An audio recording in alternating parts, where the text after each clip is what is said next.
Situasi buruk yang mengelilingi keuangan KTM makin serius seiring rencana restrukturasi yang diajukan oleh Pierer Mobility AG selaku induk perusahaan. Sebagaimana diberitakan motorsport.com, KTM memerlukan suntikan dana setidaknya 100 juta euro atau sekitar 1,67 triliun rupiah untuk melanjutkan operasional mereka. Restrukturasi dilakukan KTM demi meredakan beban utang sekaligus menghindari diri dari potensi kebangkrutan. Menurut GP1, utang yang ditanggung KTM mencapai 1,5 miliar euro atau 25 triliun rupiah. Selain itu masih ada sekitar 100.000 unit motor yang belum berhasil dijual ke pasaran. Ini menjadi lanjutan dari krisis finansial yang dialami oleh Pierer Mobility, perusahaan yang membawahi jenama otomotif seperti KTM, Husqvarna, GasGas, hingga MV Agusta.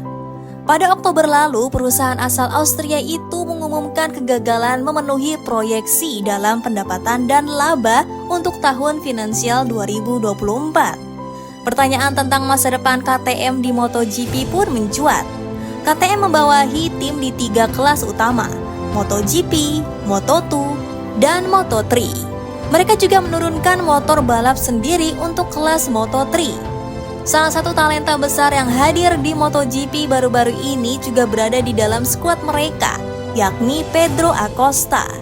Sebelum hampir memimpin klasemen non-Ducati dalam debutnya di kelas para raja, rider yang dulu dijuluki The Next Marquez itu menjuarai Moto2 dan Moto3 hanya dalam waktu 3 musim. KTM pun menyadari potensi pembalap berusia 20 tahun itu dengan mempromosikannya ke kelas MotoGP pada 2024 dan kemudian ke tim pabrikan untuk musim depan. Selain Acosta, KTM juga memiliki 3 pembalap yang punya nama di MotoGP, dalam diri Brad Binder, Enea Bastianini, dan Maverick Vinales untuk musim depan. Di tengah ketidakpastian, CEO Pierer Group menegaskan komitmen mereka untuk berkecimpung di dunia balap akan berlanjut. Sebab motorsport telah menjadi identitas dari KTM dalam memasarkan produk otomotif mereka ke pasaran. Meski demikian, tetap akan ada pemangkasan anggaran.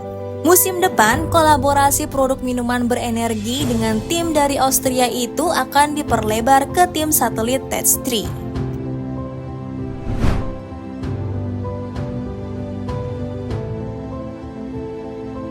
Pengamat MotoGP, Carlo Pernat, kembali mempersoalkan keputusan Ducati mendatangkan Marc Marquez untuk musim 2025 mendatang. Marc Marquez telah resmi menjadi bagian dari proyek tim pabrikan Ducati dengan bertandem bersama Francesco Bagnaia pada MotoGP 2025. Dalam perjalanannya, rider berjuluk Baby Alien itu bersaing dengan 2 pembalap yang lebih muda untuk mendapatkan 1 kursi panas itu. Dengan pengalamannya, Marquez menyingkirkan Enea Bastianini yang pada saat itu masih berpeluang mempertahankan kursinya di Ducati. Selain itu, Marquez juga mampu mengubur mimpi Jorge Martin dari Pramac Racing yang baru saja menjadi juara dunia di kelas utama. Di sisi lain, pabrikan Italia tersebut membuat keputusan ini juga berdasarkan riwayat yang dimiliki Marquez di masa lalu. Faktor sebagai pemegang 8 gelar juara dunia menjadi faktor terbesar yang tidak bisa dilewatkan Ducati begitu saja. Sepanjang musim 2024 sendiri, pembalap berusia 31 tahun itu tampil kompetitif bersama Gresini Racing dengan motor Ducati versi lebih lawas. Dari total 20 seri balapan yang dijalani, Marquez membukukan total 10 podium dengan 3 kemenangan yang membuatnya berada di peringkat ketiga. Walau gagal meraih gelar juara dunia, apa yang ditunjukkan Marquez membuatnya mampu mencuri perhatian dan para akhirnya direkrut Ducati. Pengamat MotoGP Carlo Pernat sendiri menyayangkan keputusan Ducati dengan memboyong pembalap berkebangsaan Spanyol tersebut musim depan. Pria yang pernah menjadi manajer Valentino Rossi itu menilai kehadiran Marquez telah menghadirkan sejumlah kehilangan untuk Ducati. Ya, pasukan Borgo Panigale tersebut harus kehilangan talenta-talenta yang lebih muda mereka seperti Enea Bastianini hingga Jorge Martin. Tidak hanya itu saja, kekuatan Ducati akan berkurang karena Pramac Racing yang selama ini menjadi tim satelit mereka juga hengkang.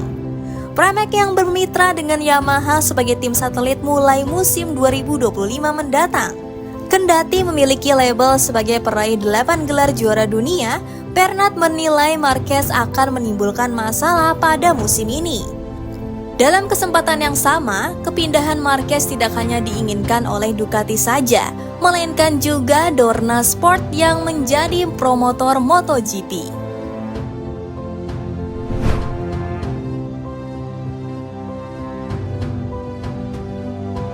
Juara dunia MotoGP 2024 Jorge Martin mengklaim bahwa Ducati mungkin sekarang menyesal tidak merekrutnya ke tim pabrikan. Pada Juni lalu saat MotoGP Italia, Ducati mengambil keputusan untuk mempromosikan Marc Marquez ke tim pabrikan untuk 2 musim ke depan. Langkahnya memicu berbagai reaksi. Pertama adalah perekrutan Jorge Martin ke Aprilia yang diumumkan pada Senin setelah balapan di Mugello. 5 bulan setelahnya, pembalap Spanyol ini menyegel titel MotoGP. Dan semuanya mengarah pada fakta bahwa ia akan mengambil alih posisi nomor 1 sebagai kompetitor. Pembalap asal Spanyol tersebut memastikan gelar pada balapan terakhir musim ini, 17 November di Barcelona, dan sejak saat itu ia menjalani momen tersebut dengan penuh semangat. Bagi mantan rider Pramac itu, memenangkan gelar juara dunia adalah tujuan besarnya, alasan dari segalanya. Martin memahami bahwa level tinggi dari para pesaingnya adalah hal yang membuat kejuaraan ini makin berharga dan membuatnya menjadi lebih baik. Meskipun Martin sempat mengalami penurunan mental saat ditolak oleh Ducati, ia mampu menenangkan diri dan berterima kasih kepada pabrikan asal Italia tersebut karena telah mengizinkannya bertarung hingga akhir, meskipun dengan cara berbeda. Musim depan Martin akan menjadi pemimpin tim pabrikan, tetapi di Aprilia, bukan di tim Ducati. Aprilia bukanlah pilihan pertama saya. Saya ingin pergi ke tim resmi Ducati, tapi itu tidak mungkin karena situasi tertentu. Setelah itu pilihan pertama saya adalah Aprilia. Saya merasa di dalam hati bahwa itu adalah tempat di mana saya akan bahagia, kata Martin. Banyak hal yang telah berubah antara bulan Juni dan sekarang. Yang pertama adalah bahwa Martin sekarang adalah juara MotoGP, sesuatu yang mungkin telah menggugah hati nurani Borgo Panigale. Ketika semua ini diputuskan, saya belum menjadi juara. Sulit untuk mengetahui hal-hal ini, tapi yang jelas saat ini saya yakin mereka menyesalinya. Namun Anda harus bertanya kepada mereka.